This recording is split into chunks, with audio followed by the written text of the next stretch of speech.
Good evening, fellow heretics. Welcome to tonight's episode of Nerds and Heresy. I'm your host, Kevin Dapple. I got a couple of special guest hosts, Nettie Nat as usual, but we also have Chad Archradish, famously known for his cameo in Shiny Happy People, the documentary on with the best song. Oh, hold on. We gotta. Hey, Lindsay, there she is. Yeah, hold on a second. Okay, holding. Good. Okay, can you hear me now? Yes. Okay. We could hear you this whole time.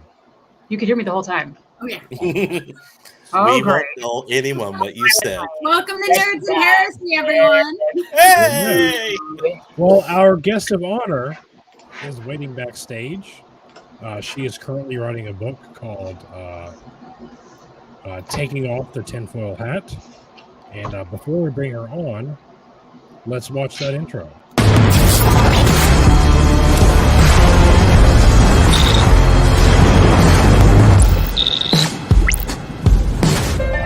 Hold on to your butts.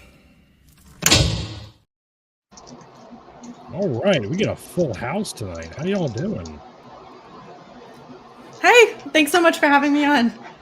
Yeah, thanks for Everybody, this is reaching out. Cynane, the author of Removing the Tinfoil Hat. Yeah, taking off the tinfoil hat. Sorry. Working title. Working title. Yeah. Is someone churning butter while they're streaming right now? I feel like weird. I hear a background noise. It might be me. Let me pause mute my mic. It's probably you. Do better, please, in the future. All right. God. Amateur hour. Always. Ugh.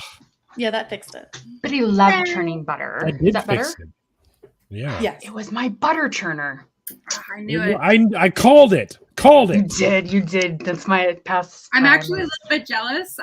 Where do you get your butter churner, and can I get one too? It's truffle butter. Oh my God. As a homeschooler, I gotta say, automatic butter churners are the devil. So you have to do it manually, and I am not going to demonstrate that again because we might get demonetized. You can off camera if you'd like. Okay, I already do. I'm pretty sure I could manually churn some butter pretty First day successfully. of October, everyone. Not sure why. Finally, I think spooky season. I know it is. isn't Anyway. it? Wow, October. How you guys doing? Welcome. I'm still Cynane. Cynane. Yeah. Like sin and insane. Sinful Yes. insane. I keep wanting to call you Cheyenne. I used to have a dog named Cool too. Cheyenne. So that's where my brain goes to automatically. But yeah, thanks for joining the stream. I didn't intend on having such a full house tonight, but I'm glad we do. Because I think it's going to be super fun. So, Cynane, tell us a little bit about yourself, why you're here, who are you, why we should pay attention. Okay. So Yeah, what's your story? basically, I'm from Florida, and that's really all you need to know. Makes sense. Yeah. Case We're closed. off to a Good night, rocky everyone. start. So basically, every person that I know is absolutely insane, and I grew up in a very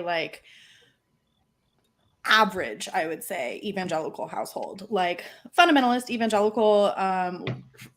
If you weren't homeschooled, you went to a private Christian school, but the correct answer would be to homeschool. And so my family, we went to a Calvary Chapel, which is kind of like a cool kid, like California board shorts church. Oh yeah. With like rock music and stuff. I call it like the Chipotle or the Starbucks of churches because it's like a whole chain. Yeah, no, that and Cowboy Church. Cowboy church. Fine. Yeah. Not a fake thing. That's a real thing. Oh, yeah. Of course it is. And so we went to the Calvary Chapel. That was like the Sunday church that we went to. I went to a private Christian school for elementary and middle school that was like connected to another non-denominational evangelical church. And then for youth groups and like summer camps and like all that stuff, I was involved with a Southern Baptist church. That's where my older relatives went, and that's where my best friend went. So those three, it was a very small town in Florida. So like those three spheres kind of like overlapped a lot. And there was a little bit of IBLP influence, which not as nearly as much, not even remotely as much as what Lindsay and Chad went through, but like all of my friends in this small community were going to IBLP summer camps and things. Like they were going to those like training centers and stuff on the summers. And I was invited. And I remember being 12 years old. Like I was 12 years old, and my absolute best friend, we'll call her Kathy. I'll try not to mess the names up, but Kathy and like 6 to 10 other girls, and this is a small town, so that's everyone I know, we're going to some kind of IBLP summer camp, and they sold it to me as you get to learn how to cook and clean and sew, and it's girls only. And I was like, so exciting. I'm not against learning how to cook and clean and sew, but the dress code was floor-length skirts. So I was like, no, because I'm from South Florida. So I just assumed that everywhere is like 300 degrees at all times. And I was like, you're not putting me in a floor-length skirt. Not realizing that this was up in like Illinois or Pennsylvania or something. And I made fun of my friend Kathy for going to wife camp. Like I remember this being like a conversation that we had as 12-year-olds. And Wife my camp? wife camp. 12-year-old? Well, because they were learning how to cook and clean and sew, and I was just like, Jesus. no. That's old for IBLP. Like, that's that's they right. would have had a few years already working. Yeah. That. Yeah. But you know, and I remember like at Kathy's house, like they had like Bill Gothard VHS tapes, and like all of these girls were homeschooled and they were using ATI. And at the time, as a child, like I didn't really know what any of that meant. But my mom asked if I wanted to go with all my friends to like that one summer camp. And I was like, no. And she didn't push it. She was just like, okay, good. Like that was it. So like my family was kind of like, it was almost like a 1 foot in, 1 foot out situation. Like it was kind of weird because on the white Christian nationalist scale, I feel like my personal family was much more like white nationalist, still very evangelical. But like my friend Kathy, her family was like very IBLP, like much more like hardcore fundamentalist. And when I went to undergrad, Kathy and several other girls that we knew went to Taiwan to teach English in Taiwan through an IBLP program. And, you know, so those were the moms who were teaching our Bible studies and our summer camps. And like, you know, there was like all mega purity culture. Like it was just like kind of in the water basically. And so my background is basically just kind of like a mix of Southern Baptist, non-denominational, like basic bitch evangelicalism. And with that, because my family, you know, we're very much like white Christian nationalists, I feel like they were a little bit more on the political side. Like they were hardcore Republicans. Like Democrat was a slur. I don't think I ever met a Democrat like in my entire life. And if you did, like you were afraid of them. Like you couldn't be a real Christian if you were a Democrat. You could not like you were probably like a secret communist and like you hated God. And if you went to public school, they would teach you to be a communist who hated God and like all this stuff. And with all of that, there was a bunch of just like conspiracy theories baked into this. And as a child, you don't recognize them as conspiracy theories. And I definitely did not. Everything was very normal, but being very young, I remember my parents ranting about Bill Clinton, who was the president at the time, saying that he was like selling government secrets. And then when Obama became a thing, shit got real bad because my family, my town, very racist, like not a little bit racist, like super racist. And, you know, he's a secret Muslim and he's trying to infiltrate the country to like undermine Christianity. And, you know, there were other conspiracy theories that like Michelle was a man. I don't think that my family believed that one, but, you know, all of that stuff. I was old enough because I think at that time I was like high school-ish age to think that like, that's too much. Like I could identify that like that was probably wrong, but I didn't realize that it was serious. I didn't realize that that rhetoric was significant in any way. You know, I just thought like either they know something that I don't, or it's not a big deal. You know, they just believe some crazy things. They're older. And I was not politically aware at all. I had no idea what was going on. And I remember when I turned 18, having a conversation with my mom for the first year that I could vote, and her saying and me saying, I don't feel informed. Like, I don't know how to vote. Like, I don't know who to vote for. And she basically told me like, oh, you don't have to.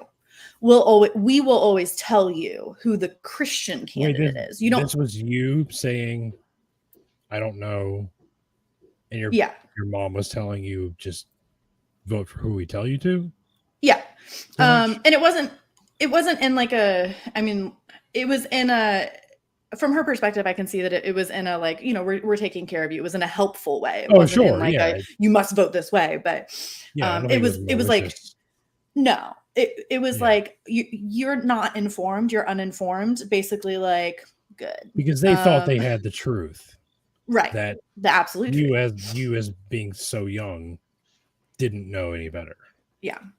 And I remember, like, I believed like little things, or like I had just heard things and I didn't know what was going on. So like, oh, like the birtherism conspiracy theory that like Obama's birth certificate, like we don't have that or whatever. So like, I remember being in like 10th grade or something and being like, well, I don't know, like, why we don't have his birth certificate.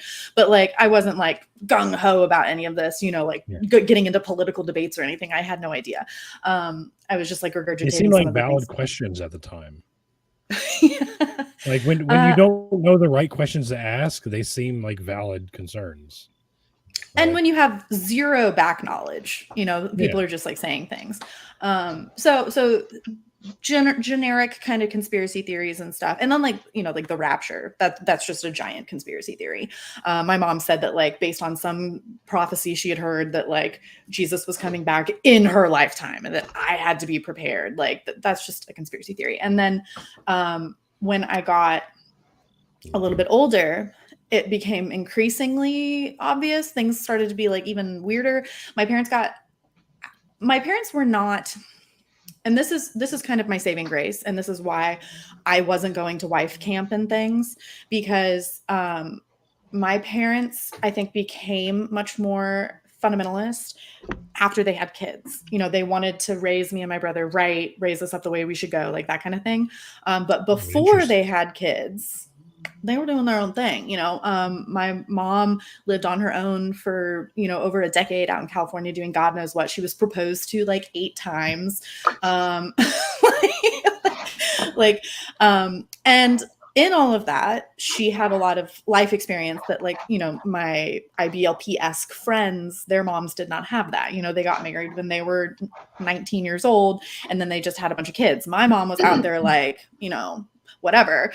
And she had abusive relationships, and she knew people who had abusive relationships and people who had really tragic divorces and things. And so she kind of came into having children and stuff, like wanting to make sure that we know Jesus, but also like never trust a man.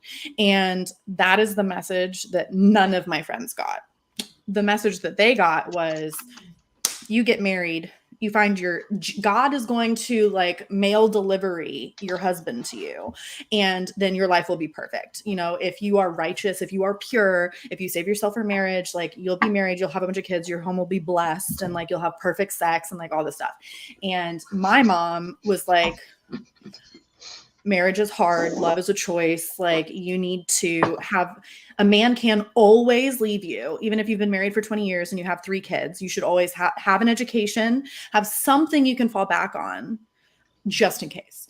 Have your own person. And that is something that nobody else got. And I am eternally grateful. And so I got to go to school, and she told me to be good at school. And I think I was just naturally kind of inclined that way anyway. And so I got to go, all of my friends, if they went to college, went to Bible college. Most of them went to like Liberty University. A couple of them went to some smaller Christian schools in Florida.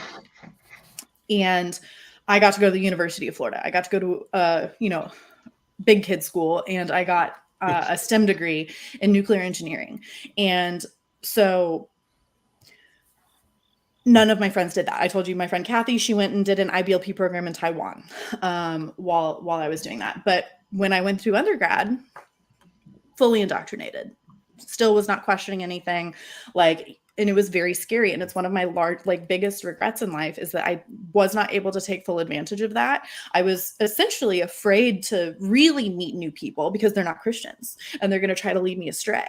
And everybody who's not a Christian is a drug addict. And so hold on, let me, yeah. You mentioned, specifically during the pandemic. Yeah. As when you witnessed your family start to like go down the QAnon conspiracy rabbit hole, and you tried to like appeal to like their sense of logic and try to get them out of that, but it didn't work. What do you think? What is your experience about like? What was it about the pandemic that? Because I've heard this same story from a lot of different people.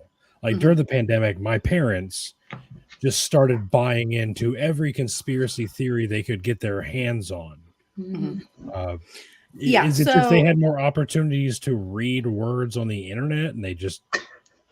I don't think that it's nearly that simple. So basically the point is that I was all in, like I wasn't like, questioning things like a lot as a kid or whatever. Like I was a true believer. I was like a real evangelical, like in another version of the universe, I am like a hardcore QAnoner probably. And by the time we get to the pandemic, I had started to see some other weird conspiracy theory things with my family. One, Trump became president.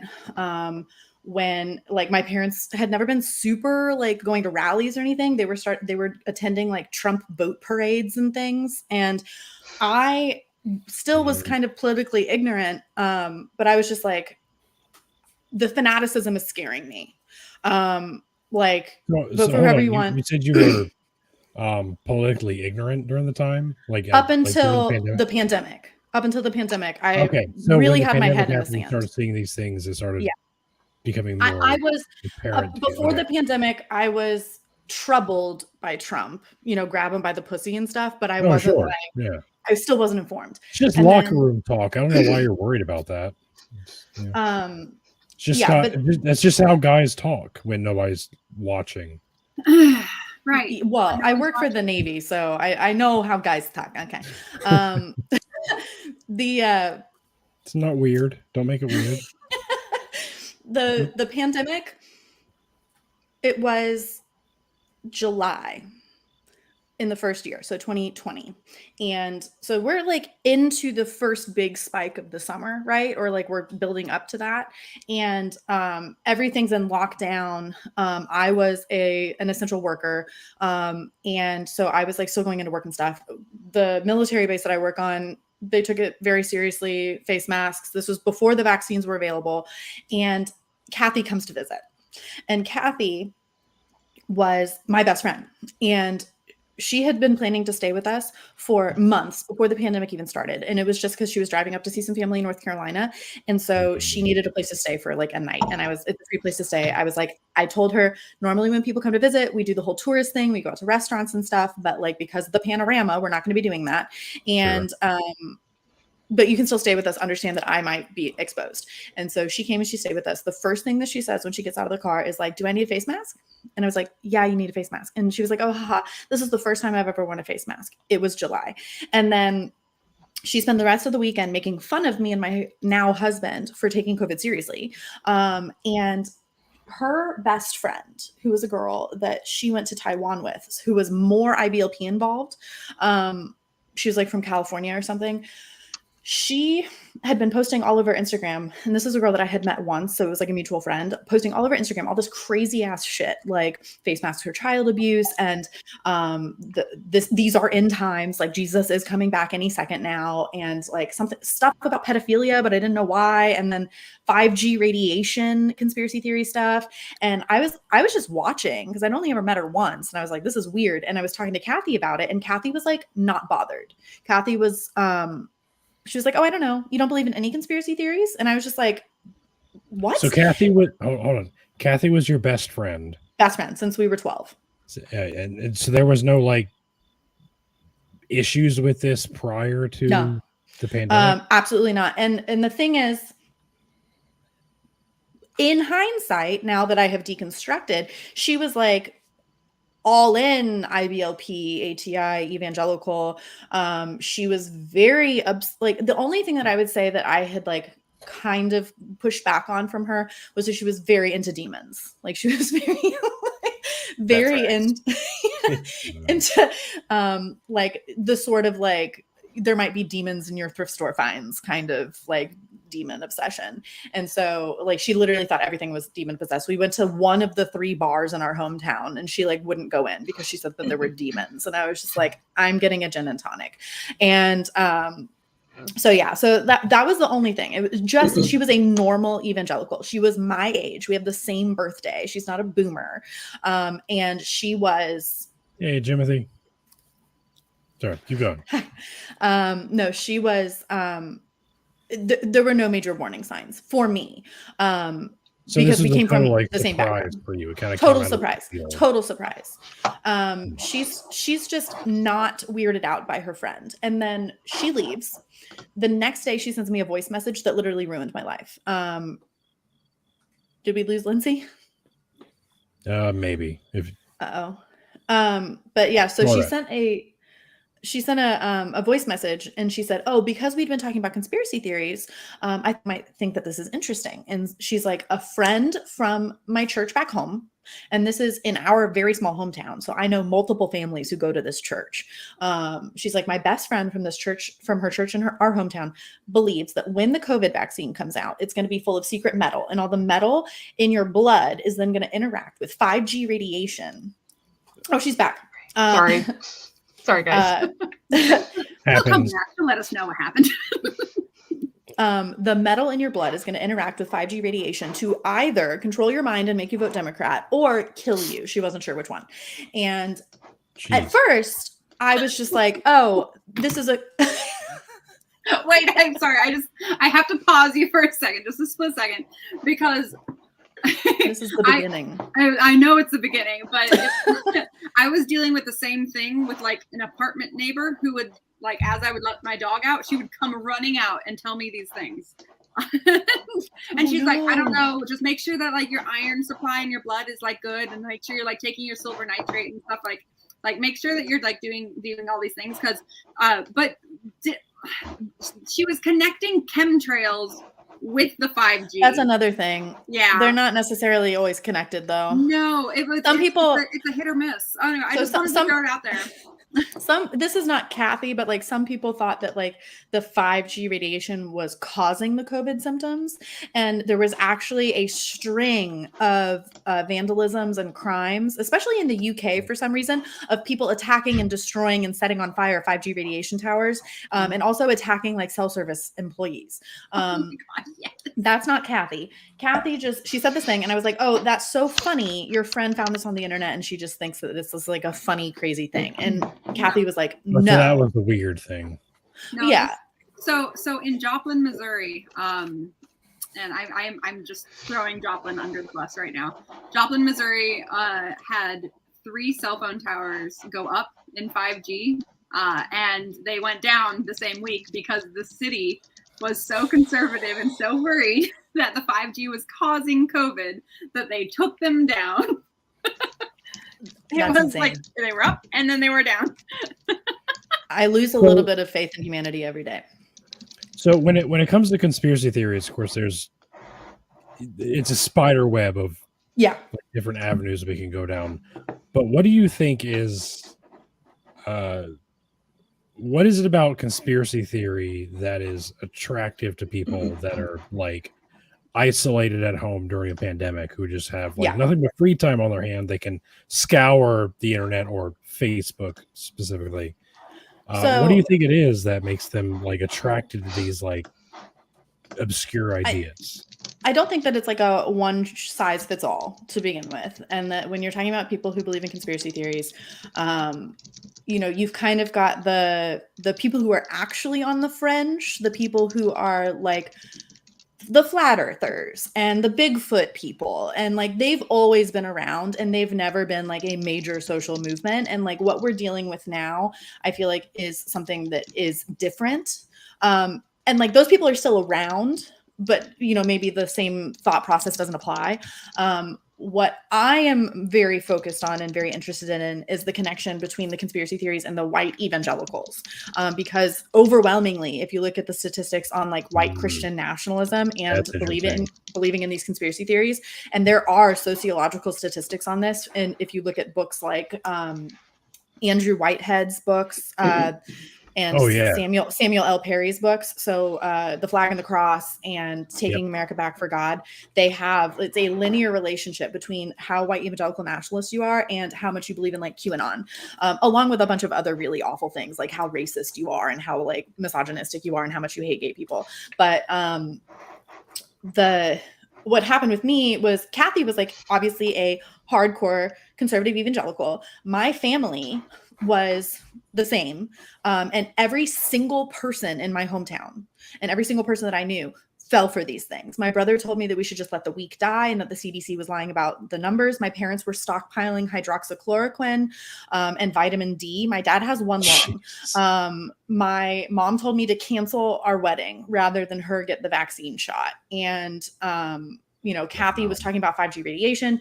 Her friend was talking about pedophile sex trafficking rings. My other bridesmaid was talking about Wayfair, the child shipping conspiracy theory. My other bridesmaid, and I'll talk about this for just a second because I think it's also just like, it's ridiculous. Sure. This is just like so Florida. Once I figured out what QAnon was, I went to all of my then bridesmaids and I was like, hey, I don't know why it's all the white evangelicals who are falling for this stuff, but you're going to start to see it because our town is a white evangelical town. And I want to pre-warn you about it. Hillary Clinton is not eating babies. And like, this is ridiculous that this is my life. But I went to each of my bridesmaids and the Wayfair girl and the 5G radiation girl. And then I went to my other one and I was just like, and she was like, oh, I already know all about this. My aunt, who is a woman that I have known my entire life, went hardcore QAnon, like hard pilled, like her adult children, like could not get her off the computer. She was obsessed with researching conspiracy theories. She told my bridesmaid that all of the hurricanes that hit Florida in 2020, and it's Florida, so there's always hurricanes. All the hurricanes that hit Florida in 2020 were man-made by Jewish space lasers with the intent of sinking the state of Florida because DeSantis had given them too much freedom. But isn't DeSantis Bill Gates was to blame for the technology? Oh, sorry, Bill Gates is the head of the cabal. I got several Facebook videos sent to me about that from various people. And so anyway, so yeah, like this is insane. Like, why is it all of the white Christians? And these are the people who are supposed to be the ones with like the ultimate truth and, the God-given wisdom. And like, a lot of them are boomers and they're supposed to be our elders and the people who are like doing the responsible thing, the leaders. And instead they're literally like talking about snake venom in the water. And so I think that the prevailing theory about that is white or cis white men have been at the pinnacle of privilege for so long. And now they recognize they're steadily losing that privilege. Well, so now they're desperately grasping at whatever they can to be like, no, here's why we should stay in power, because what the Jews have in store for us is much worse. So you should keep us in power. But let's be honest, that's why they came up with the whole concept of replacement theory. True. Exactly. Yes. Yeah. Well, that's honestly like a huge motivation behind a lot of conspiracy theories and a lot of and when you start talking about like massive scale conspiracy theories like that, you're also talking about kind of like historical political movements and like things you saw in fascist regimes or in the communist Chinese totalitarian takeover. Like they use these so skipping kind of to the end on like my theories and everything, it's not so much about cults and conspiracy theories. So shifting the language a little bit, it's more about moral panics and totalistic ideologies. So once we got through the wedding, I deconstructed aggressively and very quickly. And it was Christmas Eve 2021. It was like in one moment, there was a physical snap and I was like, okay. And it took me about a year to get my feet under me, but I did a lot of reading and I did not know the word deconstruction. I didn't know the word evangelical. It was people on TikTok. So like, thank you to you guys who are out there like with those platforms. Same. Literally I was not familiar with those concepts either. Just so I didn't find you guys until a little bit later specifically, but platforms like yours were so meaningful. And they gave me the language and then I found book recommendations. And from those books, I found more books and I read a whole bunch of books and I basically had to reconstruct an entire worldview from the ground up, which you're familiar with. And what I found to be, and for me, it was the conspiracy theories that forced me into deconstruction, just like to the point of cognitive dissonance that was so overwhelming that I had to snap. And for me, from the conspiracy theory point of view, what I found that was the best explanation that helped, like for me in my brain, was applying the language of cult psychology, because a lot of what you hear about people talking about this issue is just like, oh, well, they've always believed crazy things. Kathy has always believed in demons and they've always believed in talking snakes and that like the rapture is happening and like they've always believed in crazy things. And that is not enough of an explanation. People who have gone through this and who have lost their families and their own personal identity or like a loved one like that's not enough of an explanation, because you don't see a bunch of white evangelicals running around hunting Bigfoot. You know, it's not that they're just like going to fall for everything. The lack of critical thinking is like not good, but in Robert J. Lifton's book, The Psychology of Thought Reform and the Psychology of Totalism, he breaks down his like 8 characteristics of thought reform. And I read other books by Janja Lalich and Dr. Margaret Singer and Stephen Hassan and all of these experts. And when you talk about a cult, like traditional destructive cult, you're talking about Jonestown and Heaven's Gate, where there's mass suicide and like mass murder and that sort of thing. The definition that they use, and a lot of scholars don't like to even use the word cult because it's so socially stigmatized, but the definition that they use is a charismatic leader, a transcendent belief system, a system of control, and a system of influence. And when you're looking at something like IBLP, that fits that definition because Bill Gothard was their charismatic leader and they had all of those characteristics. But when you're looking at like white Christian nationalism, there's no central figure. Even when you're talking about QAnon, like Q is kind of like the leader, but not really. Like it's not a traditional destructive cult. Like we just don't have the language for what is going on. And what cults do is one of the key characteristics of a cult, according to, I want to say, Cults in Our Midst by Dr. Margaret Singer and Janja Lalich. They said that cults recruit, and cults, like people don't go out of their way looking for cults. Cults trick people into joining them, and they use unethical manipulation tactics and thought reform to get you to adopt their totalistic ideology or their absolute worldview. And what we have now with QAnon and all of these conspiracy theories is that the algorithm is doing that for you. The algorithms are radicalizing people and sucking people in to these programs with a calculated efficiency. And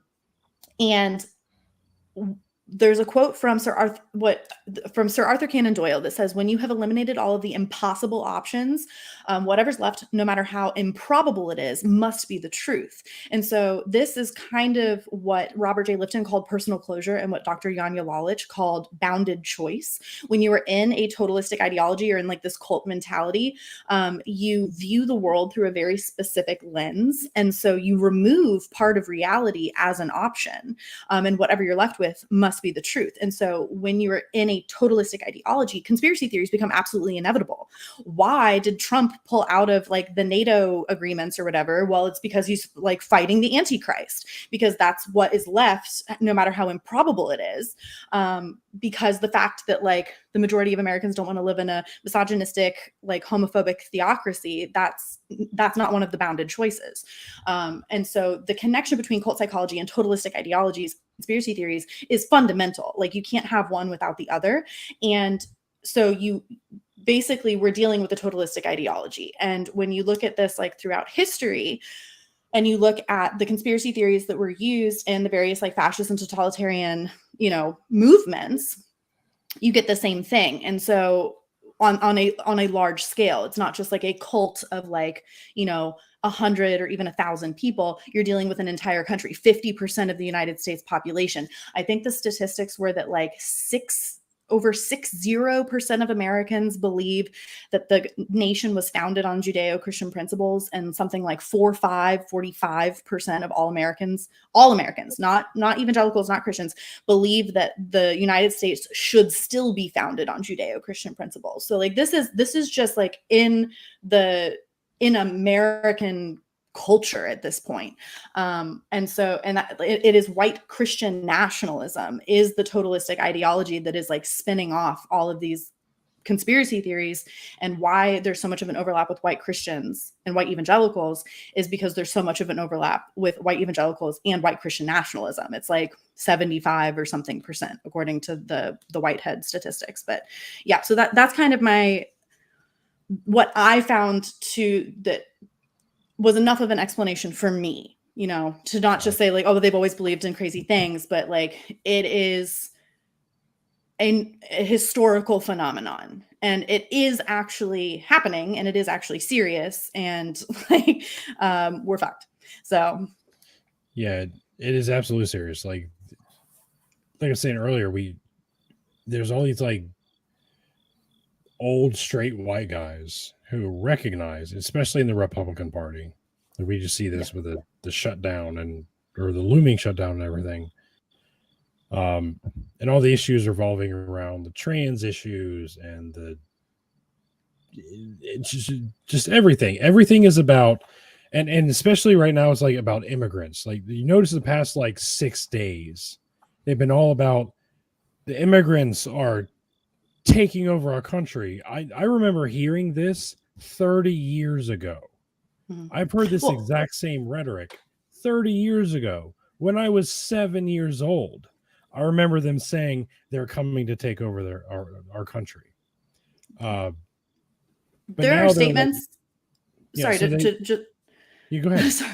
No, there are statements literally verbatim from like the 1870s, 1830s, talking about Asian immigrants saying they're coming to take your jobs. Like that's a direct quote. So yeah. And it's because like they wore out the whole abortion thing. Like that's what they hammered on for like 10 years ish.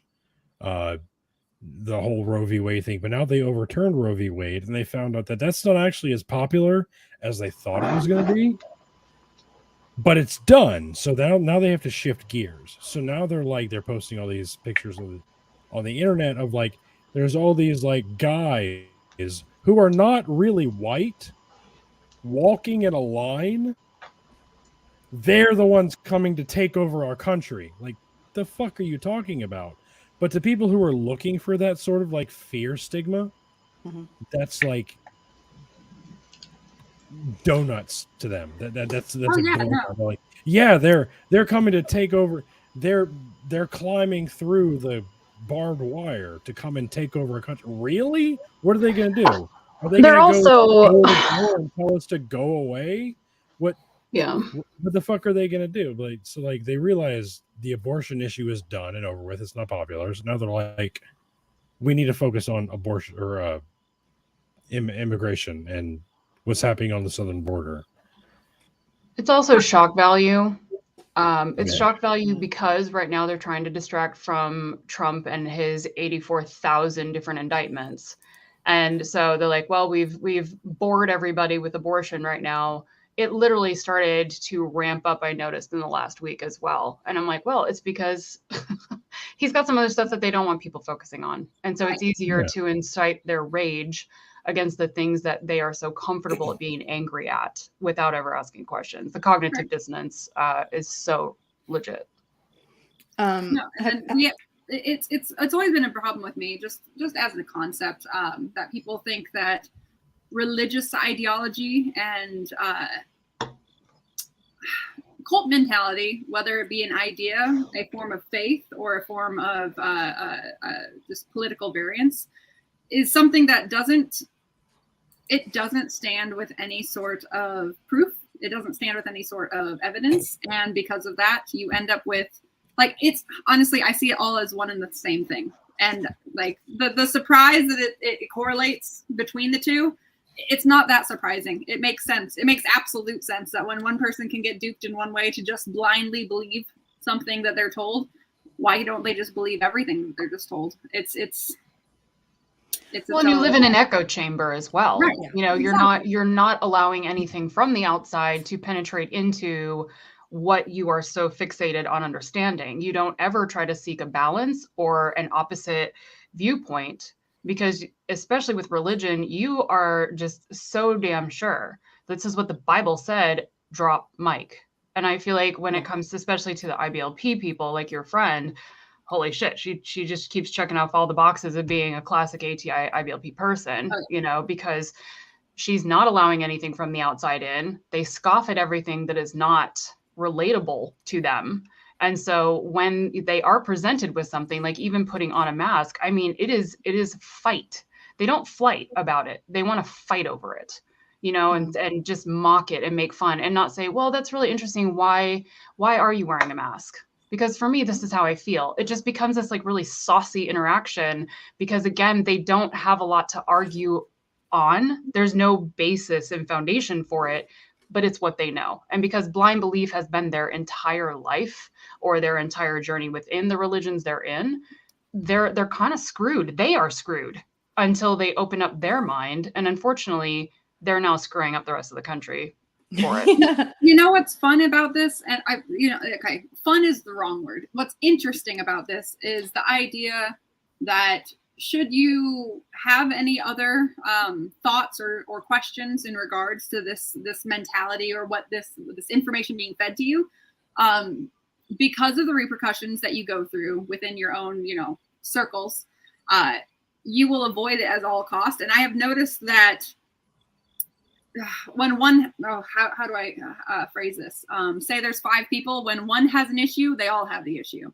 It's a mimicry. And I'll use this as like a hypochondriac type situation. So the idea that, so the masks, Fauci was like, hey, this prevents a lot of water droplets from getting through. And suddenly it's like, oh yeah, but oxygen can't get through. And then, you know, everybody's like, I can't breathe with masks. And it's not. I don't think anyone died during COVID times due to mask suffocation. Like the only time a mask is going to suffocate you is if you are using plastic. Right. Like, let's get real. Okay. Arguably, I'm pretty sure that's where that one incident happened. Was the there was a woman that was in I want to say Indiana. I feel like Indiana is the right place. I could be wrong. I should probably look up this fact, but I do know that there was a news article that went through about a woman who put a plastic bag that made a plastic bag netting for her child to go to school with. And when they got there, like the teacher just took it off her face and like gave her a different mask. And the teacher was like, that mask had COVID in it when they gave it to my child. Not. But it was 3-ply plastic. Yeah. That's surprising. Yeah. Oh my God. At no point did I know where that story was going to go. Unbelievable. Oh, no. Yeah, it was. So she was ride. wanting to sue the school for giving her child a mask that wasn't going to suffocate the child, because that mask that the school had was government owned and therefore was distributing the COVID virus. So yeah, it got real interesting real fast. My dad is my dad's a pretty hardcore conservative, and he dabbles in like conspiracy theory, and I maintain a good relationship with him. One day we were talking about the mask issue, and he lives in an RV park. Like he has an RV. That's how he retired. He got an RV, he drives around every now and then, but he settles in a park. And he's like, there's this guy, he's my neighbor. And every time he leaves his parking space, he puts on a mask and gloves and drives away. Like, son, what the fuck? He's so fucking brainwashed. And I'm like, Dad, what the fuck does that have to do with you? Why do you care? Exactly. Maybe he has a disease he doesn't want to infect other people with. Maybe he's a hypochondriac. He doesn't want to get infected with other people. How does this fucking affect you? Not at all. but you watch Fox News 24/7 and they convince you this There we should go. be something you should be upset about. Mhm. And that's why you're mad about what your neighbor is fucking doing in his own car. Let him wear Well, a fucking and this- mask and gloves while he drives. Who gives a shit? This is also like, we were talking earlier about, Christian nationalism, white Christian nationalism being a fear response to, seeing the shifting of tides of power and everything. But also, I think that there's a contributing factor that, if you recall, those of us who grew up evangelical, we were always taught that we would have to suffer for our faith and that persecution was going to come. It was a guarantee. And especially, for people who really bought into the end times, oh no, the persecution is going to increase. The thing is, and especially in the 90s, when you were talking about your parents' conspiracy theories about Bill Clinton and everything, I remember that time well. It was hard to find a worldwide dominating villain at that point after the communists, after the Iron Curtain came down and the Soviet Union was no longer going to nuke us at a moment's notice. I remember that there was a huge scramble to try to find somebody from which the persecution would come. So I think there's also always been this underlying need, and one of my friends called it persecution horniness, where Christians just really want to find some threat that they can be scared of, so that they can feel validated in their faith. It's not real if they're not being persecuted. Right, which is why we shifted from like the red communism straight to, which was a political concept, a political ideal, straight into a different religion, right? Islam. Suddenly Islam is is the dominating power. That is the bad one. That's the bad one now. You can't do it. They're no good. And that's when the Middle Eastern politics came up. Yeah. So like, I think exactly what you're talking about, like it was the Red Scare, and we can circle back to that in a second because I have like a lot to say about the Red Scare. But there was the Red Scare, and then like the whole like massive Islamophobic stuff, which is what I kind of lived through in like the early 2000s, like when I first became like conscious. And then I think if you had to boil down what we're going through right now into like one thing, I would call it the moral panic of family values. And that goes into like crime, and then you're talking about immigration, and then that goes into like, the sexual ethic of like white patriarchal Christianity. And so, the anti-LGBTQ stuff, anti-trans stuff, the single, like the endemic of absent fathers. And like, so have you guys ever heard of the Modines? I'm probably saying that wrong. It was the Italian rice picking women under the Mussolini era. So when Mussolini like started his whole like fascist thing, I'm not a historian. He at one point banned pasta in Italy, which does not sound like a great idea. And what? Yeah, and I was shocked to learn about this, but he banned pasta, and this was an economic thing. Like he was a hardcore nationalist, and so like they imported most of their flour from, I want to say, Turkey or something, and so he wanted to like refocus the economy on local stuff, and so he was like ban pasta, and he was pushing rice. And so the reason behind this was like all economic and everything, but the propaganda that he used to ban pasta was a family values issue, was a masculinity crisis issue. He said that pasta is making our men soft and our women like rebellious. And so there were government issued cookbooks. See some of the propaganda ads. They are fab. And in fact, you know what? I'm gonna look some up. I'll send some to you just a second. Amazing. They are freaking fabulous.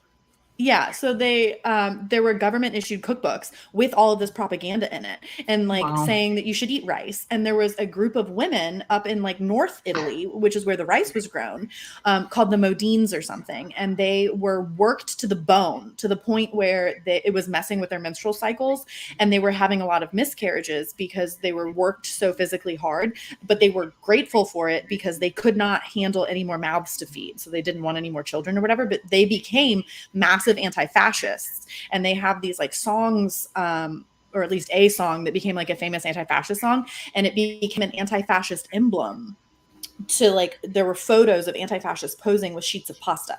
And when I watched the Republican primary debate with Vivek Ramaswamy, it really struck me when he was talking about this endemic of absent fathers and like they're grooming your children in public schools and stuff. I was like, this is just their spaghetti. Yep. This is Mussolini's spaghetti is our family values crisis. So it's all just about a moral panic.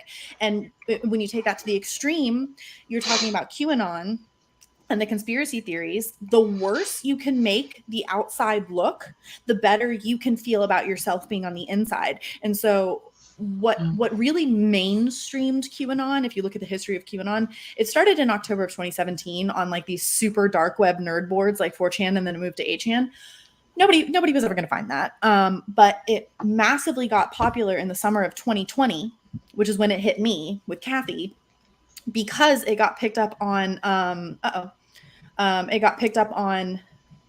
Facebook and Instagram it was called Pastel QAnon. It got picked up by the mommy bloggers, the Mormon and the Christian mommy bloggers. And because this was during the Black Lives Matter movement. It was in the summer of 2020. It's when BLM was like really, really huge. And you had all of these like Christian moms who wanted to feel like, moral crusaders, but were racist. And so they couldn't get behind BLM. What's more righteous than like fighting racism, fighting child sex trafficking? And so you got Pastel QAnon, and you got all of these like flowery, like pastel, child sex trafficking misinformation posts all over Facebook and Instagram. And that is what launched QAnon into the mainstream, because it's all just a big moral panic, and it's all just about an in-group and an out-group, and fear mongering, and yes. I think I remember that song you were talking about that had to do with pasta and everything. I think it was "Lose Yourself" by Eminem. Mom's spaghetti. Anyway, We tried. we tried. It gets on your shirt. Yeah, exactly. Yeah, Just vomit on your. Wear it like a badge of pride. You gotta lose yourself in the moment. Oh my God. Well, I've got about 5 minutes left, I think, in me. So I'm dying. Love y'all, but it has been a long weekend. Yeah. I'm super ready for bed. But yeah, this has been super fun. But we got some time for some last minute thoughts. What do y'all got for us? Don't everyone speak at once. I think this is a really great conversation. I think it's there's so much that is I don't think a lot that to be said. Yeah, but like, it totally. What is it that attracts people to just wholeheartedly marry their entire ideology to like the most batshit crazy conspiracy theories now? They're like Jewish space lasers. Why does that attract you? What? Well, I would. Why is so that the hill you want to die on? I wouldn't say it's so much that it attracts someone. I think it's more along lines of if someone doesn't know who they are as a person and they are simply a mirror of whatever they have been fed, like force fed, they only know to absorb and repeat. They don't know to absorb and question. So that attraction to such chaotic news, I mean, there is a big sky daddy out there somewhere who has all of the answers, but does not talk to you directly, works in mysterious ways, and you must believe him at all cost, or you will burn in the fiery pits of hell. What is crazier? Like, I mean, that seems totally logical. Why not space lasers? We have the technology. Well, the Jews do. Oh, yes, the Jews do. Clearly. So I love what you said earlier that Sir Arthur Conan Doyle quote Cynane about when you rule out the impossible, whatever's left, no matter how improbable, is the truth. What's interesting to me about that quote is that I don't think that Doyle himself even believed it, because he was a massive spiritist. He believed in fairies. He believed in the fae folk. He believed in the supernatural big time. He loved occults. He loved the occult. Into it now, right before we're about to end the stream. All right. I'm sorry. Yeah. Sorry. Real quick. Just real quick. This is the good stuff now. Yeah. Now we're getting that's fine. Cool. I'm getting somewhere with it. Okay. So, but the thing is, like, he had this ongoing rivalry with Harry Houdini, who, as a magician himself, was also a skeptic. And he spent a lot of time speaking out against the Spiritist movement, saying, hey, look, the things I do, they're tricks and everything. Here's how, basically there's nothing supernatural about it. Right. And he had this ongoing back and forth with Doyle to the point where, even after he laid it out for Doyle saying, look, here's how I'm doing all this, Doyle himself came to the conclusion that Houdini was so good at channeling the supernatural that even he wasn't aware that he was doing it. So to him, that is a topic that if you want to be interested in, like the further you dig between the Doyle Houdini conflict, the more interesting it gets. I mean, there were occultists that were on Doyle's side. There were occultists that claimed to know Houdini and that they were making it happen to him. And Doyle was like, oh my gosh, it's you guys. You guys are making him able to do what he's doing. And Houdini's over here denying everything, right? And he's like showing people. He comes to England at one point in time and performs in front of King George. I think it's George. I'm pretty sure it was George. It's the right time period. And during that performance, the bullet catch happens, and Conan Doyle hears about this and decides he wants someone to demonstrate the bullet catch on his own, not with Houdini, but with someone else, and that person dies. Shocking. Because they were doing an occult challenge, like the occultists were around him and showing like that they can stop a bullet midair, and someone died. It just dives deeper. And the thing is, this is all because one well-spoken author decided that he doesn't like that his beliefs he's pushing on to someone else who is a well-spoken what's the word for it? Not convict, not contortionist. Conman. Well, yeah. I mean, what is a magician if not a very talented con man? That's what they are. But even if it's a consensual con, it's still you're being fooled. You're for fun. To be But the point is, I made in bringing all that up and everything though was getting back to the conspiracy theories. Like people, I believe that there is an innate drive in every human being to make things make sense. And people will somehow in some unevolved part of our brain, we will hold on to a concept that makes things make sense to us to the point where any cognitive dissonance against it, we will do anything to quote unquote rationalize it to fit this presupposed worldview we have. If we do not, and by the way, anyone is susceptible to this, like, even skeptics, we can hold on to prejudicial ideas and bad ideas. Even from those of us who are deconstructing and are constantly having to confront what the fuck else am I wrong about, we can still hold on to those things and still view the world through that very flawed worldview. Like one of my favorite magicians once said, cons don't fool us because we're stupid. They fool us because we're human. Is that Penn and Teller? That was Penn and Teller, wasn't it? No, that was actually Brian Brushwood, but he's a close associate with them. Yeah. So but that's the whole thing. Like, there is a part of how we will cement bad ideas into our brain that, people who are pushing these theories and people who stand to make profit off of them, they will exploit it every time. Shout out Bill Gothard. Amen. Fuck you, Bill Gothard.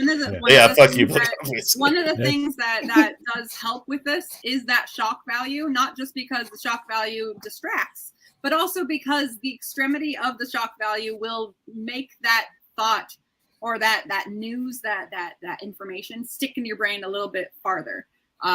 It's different than saying, oh yes, the train went off the track. If you say that a track was built simply because it was meant to derail a train so that it would hit a school, like that'll hit you harder than it will if a train derails near a school.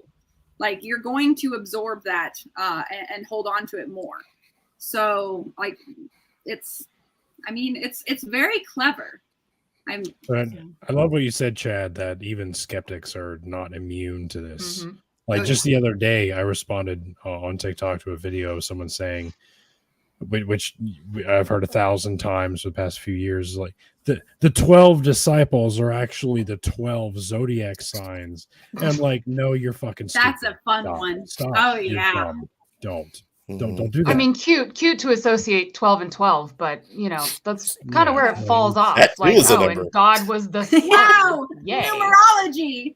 It's what makes them feel comfortable. And again, Yeah. they, like Chad said, you're willing to make those choices. You are a human, but at the end of the day, if you're not willing to allow other concepts to come in or to be questioned or to look at both sides of any and everything that you are faced with, you're going to stick to where you're at. It's the difficulty, I think, right now with Christian nationalism is how do you communicate and connect with people that are absolutely closed? They are totally shut down for business. They don't want to hear anything. And there is, I think, like Chad said, I think earlier, where there is that joy of persecution. They are so happy with this. They love when we come for them, or we're like, hey, this makes no sense. Why would you not wear a mask? Or why would you do this? Or why do you want to have, 80 kids in a family? Like, something about this doesn't make sense, but for you, why does it? And they can't even really start to answer those questions because they just don't want the pressure. And if the pressure is there, then they rejoice in it. It makes their situation make sense to them. Yes. Like a lot of like these evangelical Christian nationalist types are like dirt poor. They have no money, no property, no nothing going for them. Yeah. So all they have is like, oh, I see what's actually happening here. There's a conspiracy afoot and I'm being persecuted. That's why I'm in this situation. It doesn't have anything to do with me or the choices I've made in my life. It's because there's a whole system at work against me. And I see what you're doing and I'm going to talk about it on the internet. So I guess that makes it two things. One is the self-importance. It brings you to like the center view, and two, it's not me, it's you. Always. Like you end up, yeah. So like, if you combine your own centralized view on yourself, and then also are being victimized by everyone around you, of course, yeah, you're going to have this view that like everything's against you, and everything you believe must be right because it's against you. And I mean, why not? It's a flawless system. It really is. Oh yeah, it's beautiful. I think that there's a difference, and I think it's important that like the average people understand that there's a difference between critical thinking and like raw intelligence. And like critical thinking, I think, is like what we're talking about, and like the lack of that is like what gets you into like these systems and these beliefs, logical fallacies, and then like the thought reform and the manipulation. But like it's critical thinking, because like I know people who work for like NASA, and they have conspiracy theorists who work there, like borderline flat earth level conspiracy theorists, and they work for NASA. So like, so odd. One of my like favorite like one of the cults that I looked at that like was like a kind of oh shit moment was the family in Australia, which was ran by a woman, which is a little bit more rare, Hamilton Byrne, something like that. And she was she claimed to be clairvoyant, but her cult is famous for having like 500 members of doctors, lawyers, judges, and like these massively like well accomplished, like on paper highly intelligent people, but they fell for like this cult that ended up like abusing like a whole bunch of children and stuff. So like it's not everyone is susceptible to this, and it's not just about raw intelligence. And what I think Dr. Margaret Singer had in her book, at least she talks about this, that assuming that people who fall for these belief systems and fall for these conspiracy theories, assuming that they are flawed, that they are stupid, that they are gullible, or that there is something wrong with them, is a self-defense mechanism. It's victim blaming is a self-defense mechanism, because it's saying like, there's something different about those people. I'm safe from whatever it is that you're watching happen to them. And that's a fallacy. Yeah. Well, I mean, God loves you as you are, so. Or just the assumption, that you like, well, I assume that person must be more basic or simple and not really into critical thinking or really possess that, because it doesn't make sense to so many other people. It bothers know. me when Well, and- people Yeah. question and each you're other's also- intelligence on that. It bothers You're me also a lot. dealing with generations at this point Yeah. of indoctrination, of childhood indoctrination, an entire system that has been designed for multiple decades now Yeah. to breed the critical thinking out of a large chunk of the population. So it's a lot to overcome. hmm Yeah. It is. All right. Well, I'm gonna go ahead and wrap things up. I'm enjoying this conversation. I really am. You but, really is. We have got to really get is, Dadpool you to guys. bed. Dadpool needs to sleep. This guy needs a pillow. Daddy Pool needs to go to bed. Not on my pillow. I do. I gotta get up. The super lumpy early. my pillows. Yes. My So this is pillow. what I actually just got a pillow cube, and I have to Talk about say QAnon. it's My all the pillow. rage. Oh my gosh. Did he freeze? He's so tired he froze. Oh my god. Whoa. His no. battery just went to empty. He's like, It's gone. and It's just done. gone. Well, we're still live. Thanks everybody for joining us. I don't actually have the power to like turn off the live, but thank you so much. If you guys want to head over to Discord and talk about this, you're welcome. Oh, hey, to. we're back. Hey! Okay. Okay. I didn't do that. Odds are My back. like Hide his the battery camera. worst died. timing ever. My internet just like glitched out for no reason whatsoever. You Yeah, literally that just were like, we're like, oh, he's done. He just Yeah. fell asleep right on screen. I didn't do I that was on purpose, I impressed. promise. It was just really bad timing. Narcolepsy. All right, yeah. If y'all want to do a hangout afterwards on the Discord or whatever, feel free. Thank you, We will be there. Cynane, for joining us tonight. And thanks to Chad and Nat and Lindsay for joining as well. I wasn't Always expecting fun. such a full house, but this has been a fun conversation. It is. Totally. Thank you so you. much for having me. Oh, absolutely. And hey, keep in touch. Make sure we want to hear about how the book's going and everything as it's being, constructed. And the links to her goings on are in the description below. Follow her. She has a website, social media, all that good stuff. Only like halfway through your book, right? That what you said? A little bit past halfway, but yeah, it's still the main. I'm still writing it. So if you want to keep up with that, there's a link below. And other than that, words are hard sometimes. Again, tired. Hmm. Here's a friendly reminder that I don't know how to end my shows. Good night. Good night, everybody. Yeah. Wait, The Billy Wave. wait, I Have fucked an up again. awesome week. I didn't have my outro queued up. All right, here we go.